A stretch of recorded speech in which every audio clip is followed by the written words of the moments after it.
سارا، یہ دو گروہ ایسے ہیں جن کی طرف بے شمار انبیاء اور توریت و انجیل کی شکل میں آسمانی کتابیں بھیجی گئیں۔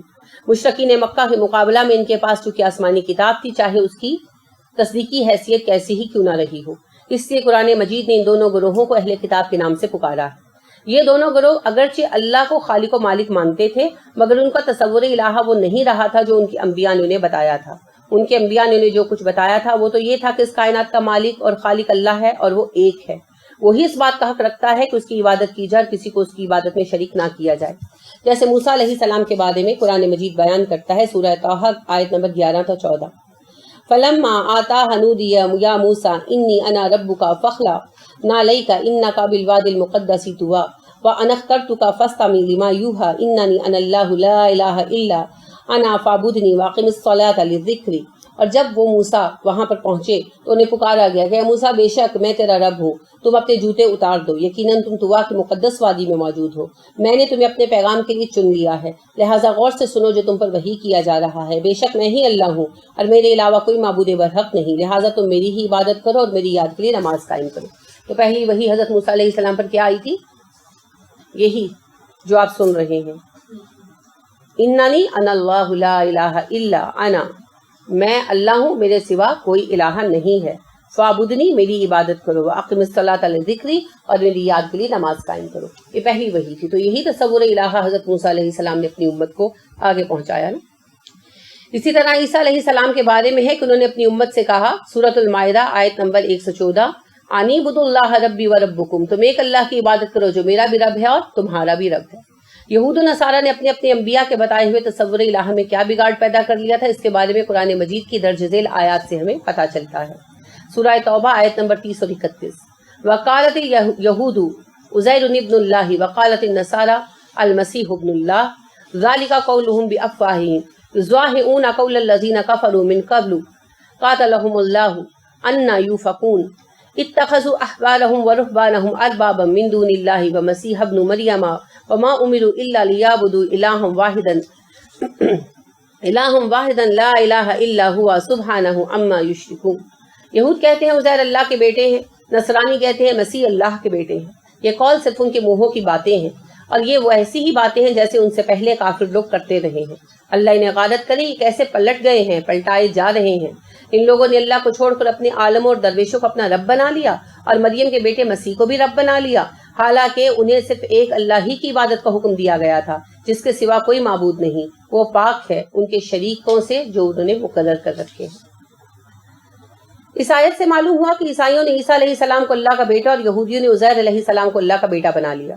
عیسیٰ علیہ السلام کو تو قرآن مجید ایک نبی کی حیثیت سے متعارف کرایا ہے، مگر عزیر کون تھے اور انہیں کس بنیاد پر یہودیوں نے اللہ کا بیٹا بنایا، ان کی کوئی تفصیل اور قطعی جواب ہمیں قرآن و حدیث میں نہیں ملتا۔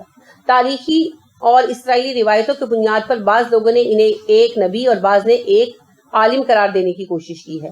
یہودیوں کے ہاں ان کے مقام و مرتبہ کی وجہ یہ بیان کی جاتی ہے کہ انہوں نے یہود کی شریعت کی تجدید کی اور توریت کی تدوین کی۔ ان توریت جب گم ہو گئی نا تو کہتے ہیں کہ عزرا نبی نے اسے دوبارہ لکھا۔ مولانا مودودی لکھتے ہیں، سلیمان علیہ السلام کے بعد جو دور ابتلا بنی اسرائیل پر آیا، اس میں نہ صرف یہ کہ توریت دنیا سے گم ہو چکی تھی، بلکہ بابل کی اسیری نے اسرائیلی نسلوں کو اپنی شریعت، روایات اور اپنی قومی زبان عبرانی تک سے ناشنا کر دیا تھا۔ یعنی بابل کے زمانے عصری میں انہوں نے اپنی زبان چھوڑ کے بابلی زبان بولنی شروع کر دی۔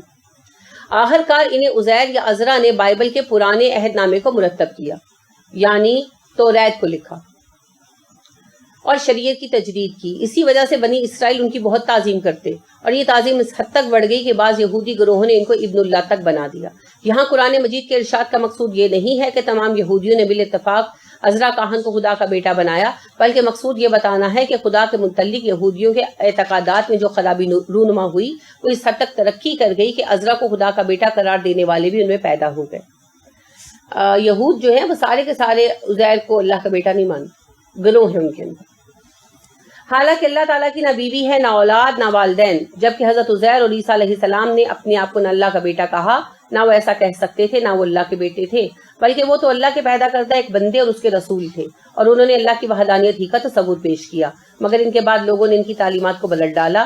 مثلا حضرت عیسیٰ علیہ السلام کے آسمان پر اٹھائے جانے کے کچھ ہی عرصہ بعد سینٹ پال نامی ایک شخص نے جو حضرت عیسیٰ علیہ السلام کی زندگی میں تو ان پر ایمان نہیں لایا تھا، البتہ آپ کے آسمان پر اٹھائے جانے کے بعد وہ عیسائی بن گیا، دین عیسوی کو مقبول عام بنانے کی نیت سے اس میں کچھ ایسی تبدیلیاں پیدا کر دی جن سے دین عیسوی تو مقبول ہو گیا بلکہ وہ یہودیت کو بھی بہت پیچھے چھوڑ گیا، مگر ان تبدیلیوں سے دین عیسوی کی شکل وہ نہ رہی جو عیسیٰ علیہ السلام نے خود پیش کی تھی، بلکہ اب اس کی شکل وہ بن گئی جو پال نے پیش کی تھی۔ اور روم کے بت پرست بادشاہ قسطنطین نے جب دین عیسوی قبول کیا تو اس میں بت پرستی کو بھی شامل کر لیا تاکہ رومیوں اور دیگر بت پرستوں کی حمایت بھی اسے حاصل رہے۔ اس طرح سے دین عیسوی بدلتا چلا گیا اور عیسیٰ علیہ السلام پر نازل کی جانے والی کتاب انجیل میں بھی غلط عقائد کی پیوند کاری ہوتی چلی گئی۔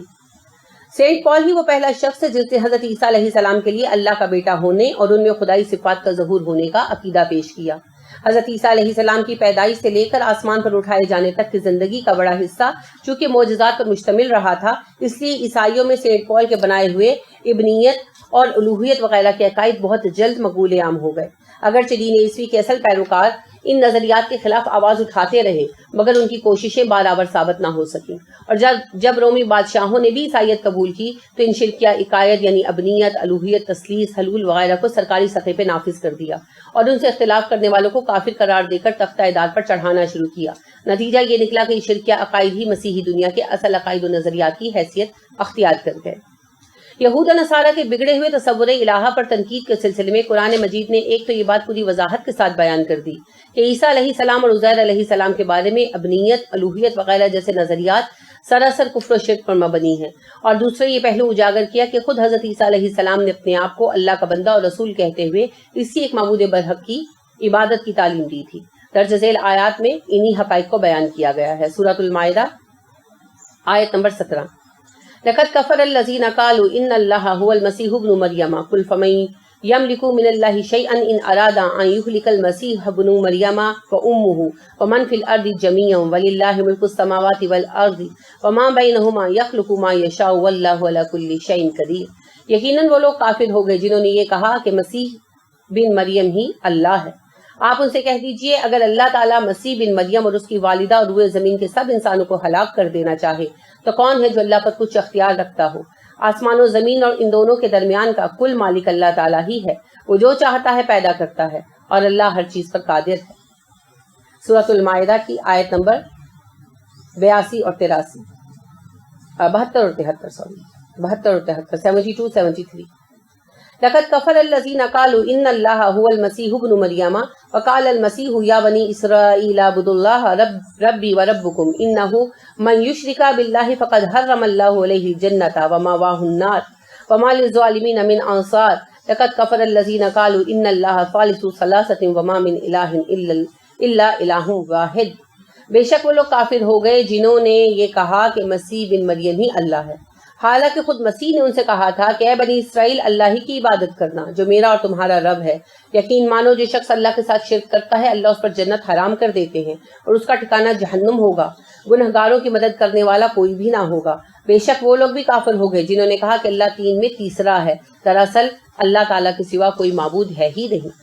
سورۃ المائدہ ہی کی آیت نمبر 75 میں ارشاد ہوتا ہے مل مسیح ابن مریم الا رسول قد خلت من قبلہ الرسل وامہ صدیقہ کانا یاکلان الطعام انظر کیف نبین لہم الآیات ثم انظر انا یوفکون۔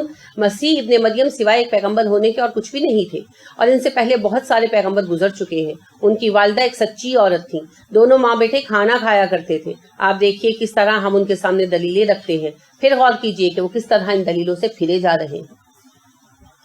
سورۃ النساء کی آیت نمبر 171 میں ارشاد ہوتا ہے یا اہل الکتاب لا تغلوا فی دینکم ولا تقولوا علی اللہ الا الحق انما المسیح عیسی ابن مریم رسول اللہ وکلمتہ القاها الی مریم وروح منہ فآمنوا باللہ ورسلہ ولا تقولوا ثلاثۃ انتہوا خیرا لکم انما اللہ الہ واحد سبحانہ ان یکون لہ ولد لہ ما فی السماوات وما فی الارض وکفی باللہ وکیلا۔ اے اہل کتاب اپنے دین کے بارے میں حد سے نہ گزر جاؤ، اللہ کے بارے میں حق کے سوا اور کچھ نہ کہو۔ مسیح عیسیٰ بن مریم صرف اللہ تعالیٰ کے رسول اور اس کا حکم ہے جسے مریم کی طرف اتارا گیا، اس کے پاس کی ایک روح ہے، اس لیے تم اللہ اور اس کے سب رسولوں کو مانو اور یوں نہ کہو کہ اللہ تین ہے، اس سے باز آ جاؤ، اسی میں تمہاری بہتری ہے۔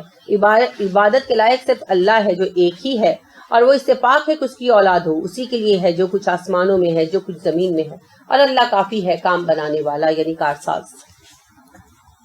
موجودہ بائبل اور تصور توحید. موجودہ بائبل جسے یہود و نصارہ کے ہاں کتاب مقدس کہا جاتا ہے, ہولی بک کہتے ہیں نا, یہ توریت, انجیل, زبور اور بعض دیگر انبیاء کے صحائف پر مشتمل ہے, اور اس کے 2 حصے ہیں. پہلے کو عہد نامہ قدیم, دوسرے کو عہد نامہ جدید کہا جاتا ہے. بائبل میں شامل آسمانی کتابوں اور صحائف میں اگرچہ کئی مرتبہ تحریف ہوئی ہے اور وہ اپنی اصل الہامی شکل میں باقی نہیں رہے, مگر اس کے باوجود یہ حقیقت ہے کہ ابھی بھی ان میں بعض الہامی تعلیمات اپنی صحیح شکل میں پائی جاتی ہیں. مثلاً توحید و شرک کے حوالے سے بائبل میں شامل صحائف میں ایک اللہ کی عبادت و پرستش اور غیر اللہ کی عبادت سے اعراض کے احکامات واضح طور پر ملتے ہیں. ذیل میں اس کی چند مثالیں پیش کی جاتی ہیں. بائبل کتاب خروج باب نمبر 2 آیات 1 تا 6. اور خدا نے یہ سب باتیں فرمائیں کہ خداوندہ تیرا خدا جو تجھے ملک مصر سے اور غلامی کے گھر سے نکال لایا میں ہوں. میرے حضور تو غیر معبودوں کو نہ ماننا, تو اپنے لیے کوئی تراشی ہوئی مورت نہ بنانا, نہ کسی چیز کی صورت بنانا جو اوپر آسمان میں یا نیچے زمین پر یا زمین کے نیچے پانی میں ہے. تو ان کے آگے سجدہ نہ کرنا, نہ ان کی عبادت کرنا, کیونکہ میں خداوند تیرا خدا غیور خدا ہوں. کس کو کہا جا رہا؟ اونچی بولے. موسیٰ علیہ السلام کو. مصر سے موسیٰ نکالے گئے تھے نا, تو موسیٰ علیہ السلام کو اور بنی اسرائیل کو. تو کیا حکم دیا جا رہا ہے؟ 2 حکم ہے اس کے اندر, میں ریپیٹ کرتی ہوں, سوچیں. اور خدا نے سب باتیں فرمائی کہ خداوندہ تیرا خدا جو تجھے ملک مصر سے اور غلامی کے گھر سے نکال لایا میں ہوں. میرے حضور تو غیر معبودوں کو نہ ماننا, تو اپنے لیے کوئی تراشی ہوئی مورت نہ بنانا, نہ کسی چیز کی صورت بنانا جو اوپر آسمان میں یا نیچے زمین پر یا زمین کے نیچے پانی میں ہے. تو ان کے آگے سجدہ نہ کرنا, نہ ان کی عبادت کرنا, کیونکہ میں خداوند تیرا خدا غیور خدا ہوں. جی, اس میں شرک سے روکا گیا ہے, اور دوسرا یہ کہ مصر سے جو اللہ تعالیٰ نے نکال کے دوسرے امن کے شہر میں پہنچایا, اس میں صحیح حکم اس میں 2 ہیں. جی, ایک تو یہ شرک سے روکا گیا, اور ایک اللہ خدا کے واحد ہونے کا بتایا گیا کہ میں واحد ہوں, مجھے واحد مانو, شرک نہ کرو. ایک تو اس میں جی, اور دوسرا وہ تصویر بنانے سے منع کیا ہوا ہے. جی شاباش. یہودی اور عیسائی بہت زبان دراز کرتے ہیں مسلمانوں پر کہ یہ بیکورڈ ہیں, لیکن اگر شکلیں بنانا یعنی پورٹریٹ میکنگ نہ کرنا بیکورڈ ہونا ہے تو توریت بھی بیکورڈ ہے, کیونکہ یہ توریت کی ہی آیت ہے جس میں اللہ فرما رہے ہیں وضاحت کے ساتھ, تو اپنے لیے کوئی تراشی ہوئی مورت نہ بنانا, کسی چیز کی صورت نہ بنانا جو اوپر آسمان میں یا نیچے زمین میں یا پانی کے نیچے ہو, یعنی مچھلیوں وغیرہ پرندوں وغیرہ کی شکلیں بھی نہ بنانا. حالانکہ ہمیں یہ سختی اتنی نہیں دی گئی, لہٰذا بالاتفاق علماء کہتے ہیں کہ آپ جانور پرندوں کی شکلیں بنا سکتے, کھلونے شلونے اور تصویریں. انسانوں, فرشتوں, جنوں کی نہیں بنا سکتے, نہ خیالی نہ حقیقی. تو ان کے ہاں اس پر بھی پابندی. اور آپ کے علم کے لیے میں عرض کر دوں, ہندوؤں میں بھی صورت گری مذہباً منع ہے. جو اس وقت دنیا کا سب سے بڑا بت پرستی کا کارخانہ کھولے بیٹھے ہیں نا, ان کے ہاں بھی صورت گری منع ہے. نہیں, چہرے کے نقوش نہیں, آپ اسکلپچر میکنگ نہیں کر سکتے, نمبر 1. اور نمبر 2, زندہ چیزوں کی تصویریں نہیں بنا سکتے مذہباً.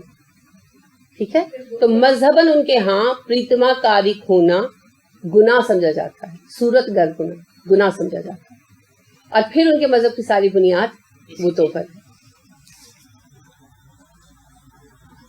اچھا جی, کتاب خروج باب 2 کی آیت نمبر 22-23 کا ترجمہ پیش کرتی ہوں. اور خداوند نے موسیٰ سے کہا, تو بنی اسرائیل سے یہ کہنا, تم نے خود دیکھا کہ میں نے آسمان پر سے تمہارے ساتھ باتیں کی, تم میرے ساتھ کسی کو شریک نہ کرنا, یعنی چاندی یا سونے کے دیوتا اپنے لیے نہ گھڑ لینا. ٹھیک ہے, اب یہ ایک طویل اقتباس ہے, کتاب یسیہ سے ہے, باب 44 ہے, آیت 10 تا 20 ہے. یہ صرف 3 اقتباسات میں پیش کروں گی, اقتباسات تو کافی دیے ہوئے. کھودی ہوئی مورتوں کے بنانے والے سب کے سب باطل ہیں, اسکلپچر میکنگ سب کے سب باطل ہیں, اور ان کی پسندیدہ چیزیں ہیں بے نفع.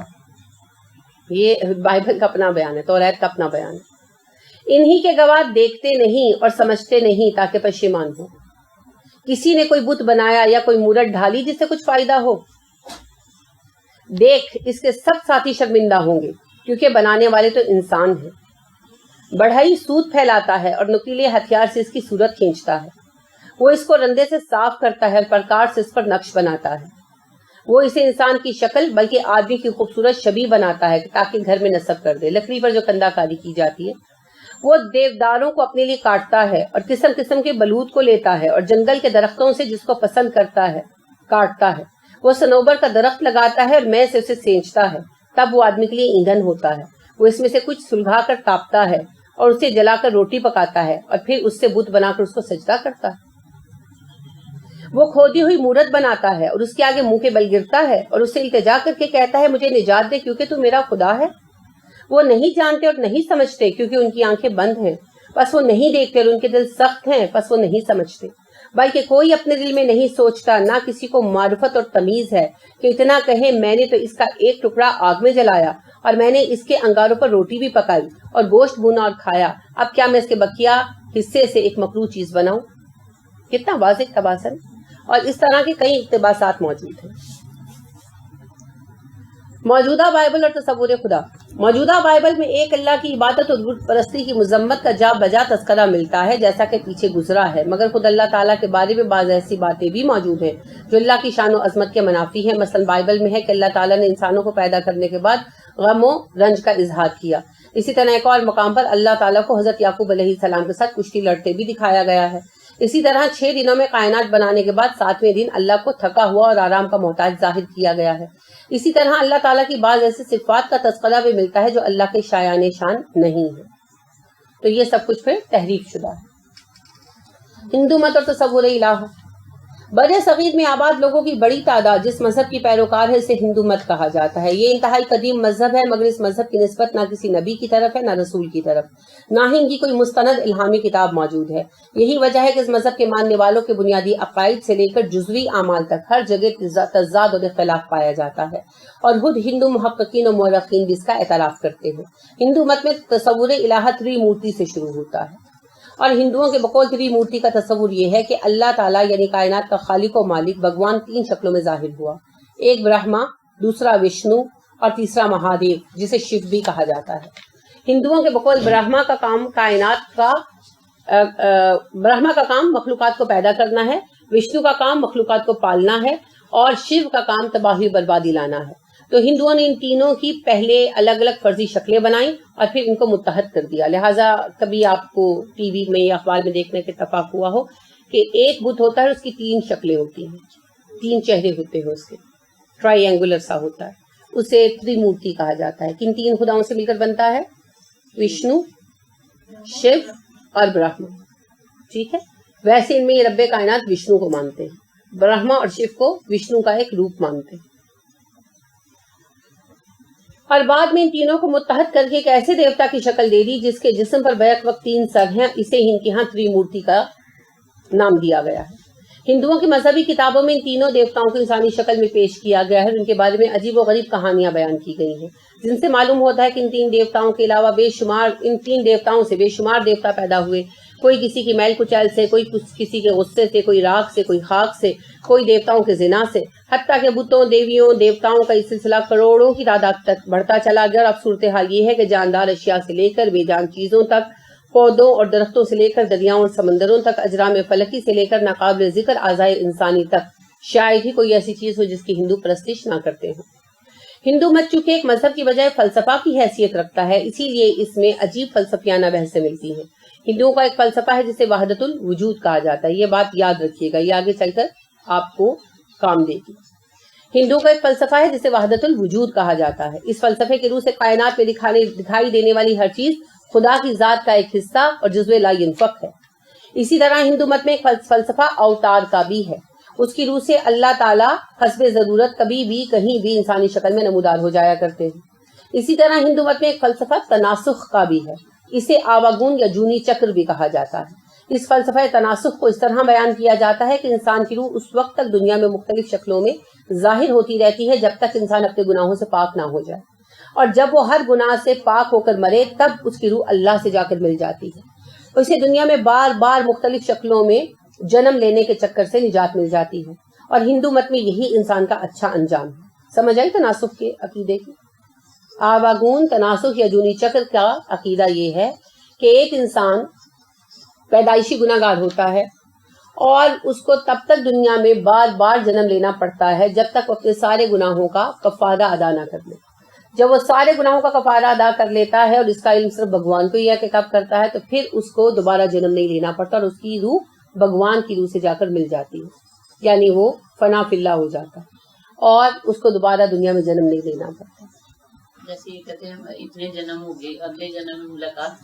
ہاں جی, اب اگلے جنم میں ملیں گے. بس یہ فلسفہ ہے نا, دیکھیے کہ فلسفہ وہی تو ہے, یہ 2 مرغے نہیں ہیں, یہ 3 ہیں, یہ 1 اور یہ 2 3. تو یہی بات ہے, فلسفے کا کوئی اینڈ نہیں ہے. اسلام میں بھی بگاڑ سب سے پہلے یاد رکھیے گا فلسفے سے آیا تھا. ہندو مت کی نظریات پر تنقید اگلی فصلوں میں آئے گی انشاءاللہ. دنیا میں ایسے مذاہب بہت کم ہوئے ہیں جو ایک بڑے معبود الہ یا دوسرے لفظوں میں خدا کے منکر ہوں. ٹھیک ہے, یعنی اللہ کے منکر بہت کم ہے. عصر حاضر میں روس کے کمیونسٹوں کو منکرین خدا کی مثال کے طور پر پیش کیا جا سکتا ہے. اسی طرح ماضی کی تاریخ میں بھی منکرین خدا کا کہیں کہیں وجود مل جاتا ہے, مگر مجموعی طور پر انسانیت ہمیشہ خدا کے تصور کی قائل رہی ہے. یہ الگ بات ہے کہ ایک خدا کو ماننے کے باوجود اس کے خدائی حقوق میں دوسروں کو شریک کرنا یا اس کے صفات کا غیر اللہ پر انطباق کرنا یا اس کی شان کے منافی تصورات قائم کرنا بھی انسانی تاریخ میں معمول رہا ہے. مثلاً بدھ مت کے بانی گوتم بدھ کے بارے میں یہ بات تو قطعی طور پر ثابت نہیں کہ وہ خدا کا منکر تھے یا کہ خدا کے قائل, لیکن جو کچھ بھی ان کا عقیدہ رہا ہو اس کے باوجود وہ فلسفہ وحدت الوجود کا قائل تھے, جس کی روح سے کائنات کی ہر چیز خدا کی ذات کا حصہ ہے. جبکہ گوتم بدھ کے بعد اس کے پیروکاروں نے اس کے مجسمے بنا کر اسے بھی خدا کی خدائی میں شریک بنا لیا, بلکہ بعض نے تو اسے خدا کا اوتار قرار دے دیا, اور آگے چل کر کئی اور لوگوں مثلا دلائی لاما وغیرہ نے خود کو گوتم بدھ کا اوتار قرار دے دیا اور ان کے مجسمے بھی بنا لیے گئے اور اب ان کی بھی پوجا و پرستش ہوتی ہے. جس طرح بدھ مذہب ایک بت پرست مذہب کی شکل اختیار کر گیا, حالانکہ یاد رکھیے گا کہ بدھ مذہب کا آغاز بت پرستی کی مخالفت میں ہوا تھا. اب آج ہم یقین سے نہیں کہہ سکتے نا کہ بڑے صغیر میں کون نبی تھے کون بحث مصلح تھے, لیکن جو بھی حیثیت رہی ہو, گوتم بدھ کی تحریک کا آغاز بت پرستی کی مخالفت اور ذات پات کے سسٹم کے خلاف ہوا تھا, مگر خود بدھ مذہب میں 2 الگ کاسٹ بن گئی, ایک دیندار اور ایک دنیا دار طبقہ, اور کچھ کا کچھ ہی بن گیا. جس طرح بدھ مذہب ایک بت پرست مذہب کی شکل اختیار کر گیا, اسی طرح ایک خدا کو ماننے والے بے شمار مذاہب شرک اور بت پرستی کا مظہر بن گئے.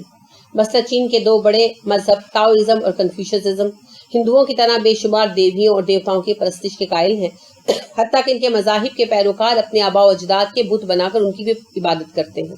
اسی طرح جاپان کے قومی مذہب شنٹوازم میں آگ, سورج, پہاڑ, ندی, نالے, دریا, سمندر ہر چیز کو دیوی یا دیوتا مان کر ان کی پوجا کی جاتی ہے. تو یہ تو شرک کیسے آیا ہوگا, جیسے ہمارے ہاں آ رہا ہے, بس اسی طرح تعظیم سے سلسلہ چلا, سفارش پر پہنچا اور وہاں سے عبادت. مشرکین عرب کا تصور خدا. حضرت ابراہیم علیہ السلام کے وہ جلیل القدر پیغمبر ہیں جنہوں نے حضرت ابراہیم علیہ السلام اللہ تعالیٰ کے وہ جلیل القدر پیغمبر ہیں جنہوں نے ساری زندگی توحید کی دعوت میں صرف کی. آپ نے اللہ کے حکم سے مکہ مکرمہ میں بیت اللہ کی بنیادوں پر اس کی تجدید بھی فرمائی اور اپنے بیٹے اسماعیل کو وہاں آباد کیا. اسماعیل علیہ السلام بھی نبی ہوئے اور ان کی کوششوں سے عرب کا خطہ توحید سے منور ہو گیا, مگر جیسے جیسے وقت گزرتا گیا ویسے ویسے باشندگان عرب کی توحید میں خلل واقع ہوتا چلا گیا. اگرچہ حضرت صلی اللہ علیہ وسلم کے عہد رسالت تک باشندگان عرب ایک اللہ ہی کو کائنات کا خالق اور مالک رازق اور داتا تسلیم کرتے تھے, مگر انہوں نے اس کے ساتھ ساتھ دوسرے تصورات بھی قائم کر دیے تھے جو توحید باری تعالیٰ کے منافی تھے. درج ذیل میں ہم اس کا تفصیلی جائزہ لیں گے. بت پرستی, ایک تو انہوں نے یہ کام کیا کہ اپنے نیک صالح اولیاء اور بزرگوں کے بت بنا لیے اور ان کے لیے بھی وہ تمام مراسم عبادت بجا لانے لگے جن کا حق اللہ کے سوا اور کسی کو حاصل نہیں. مثلا بتوں کے لیے حج کیا جاتا, طواف کیا جاتا, نظریں مانی جاتی, نیازیں دی جاتی, ان کے نام پر جانور قربان کیے جاتے, اپنے مال اور پیداوار کا حصہ نکالا جاتا. بت پرستی کا یہ عالم تھا کہ خود اللہ تعالیٰ کے مقدس گھر بیت اللہ میں مشرکین نے 360 بت نصب کر رکھے تھے, حتیٰ کہ جب اللہ تعالیٰ کے رسول صلی اللہ علیہ وسلم نے مکہ فتح کیا تو سارے بتوں کو جلا کر راکھ بنا دیا. دوسری طرف قرآن مجید میں بھی بتوں کی پرستش اور ان مافوقل اسباب قوتوں کا مالک سمجھ کر پکارنے کی صاف تردید کر دی گئی ہے. تو جیسے انہوں نے اپنے صالح لوگوں کی یہ بت بنا لیے تھے, تو ہم نے کیا بنا لیا؟ مزار. ملائکہ پرستی، اسی طرح مشرکین عرب فرشتوں کی بھی پرستش کیا کرتے تھے، کیونکہ ان کا خیال تھا کہ فرشتے اللہ تعالیٰ کی بیٹیاں ہیں، لہٰذا ان کی پرستی سے ہمیں اللہ کا قرب حاصل ہوگا۔ ملائکہ پرستی کے حوالے سے مشرکین کا نقطہ نظر قرآن یوں بیان کرتا ہے، سورہ زخرف آیت 19-20، وَجَعَلُوا الْمَلَائِكَةَ الَّذِينَ هُمْ عِبَادُ الرَّحْمَنِ إِنَاثًا أَشَهِدُوا خَلْقَهُمْ سَتُكْتَبُ شَهَادَتُهُمْ وَيُسْأَلُونَ وَقَالُوا لَوْ شَاءَ الرَّحْمَنُ مَا عَبَدْنَاهُمْ مَا لَهُمْ بِذَلِكَ مِنْ عِلْمٍ إِنْ هُمْ إِلَّا يَخْرُصُونَ۔ انہوں نے فرشتوں کو جو رحمان کے بندے ہیں عورتیں بنا لیا ہے، کیا ان کی پیدائش کے موقع پر یہ لوگ موجود تھے؟ ان کی یہ گواہی لکھ لی جائے گی اور ان سے اس کی باز پرس کی جائے گی، اور یہ جو مشرکین کہتے ہیں کہ اگر اللہ چاہتا تو ہم ان کی عبادت نہ کرتے، انہیں اس کی کچھ خبر نہیں ہے، یہ تو صرف ان کے اٹکل پچو کی باتیں ہیں۔ یعنی وہ رسول اکرم صلی اللہ علیہ وسلم سے کہتے تھے اگر اللہ چاہتا ہم شرک نہ کرتے، تو اللہ کہتے ہیں یہ بیکار کی بات ہے، اس پر تو بحث آپ تفصیل سے پڑھ چکے ہیں کہ ہم نے انسان کو اختیار دیا۔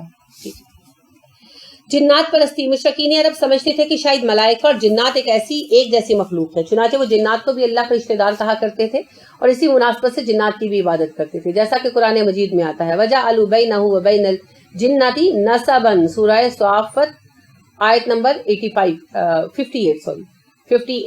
انہوں نے اللہ اور جنوں کے درمیان رشتہ داری بنا چھوڑی ہے۔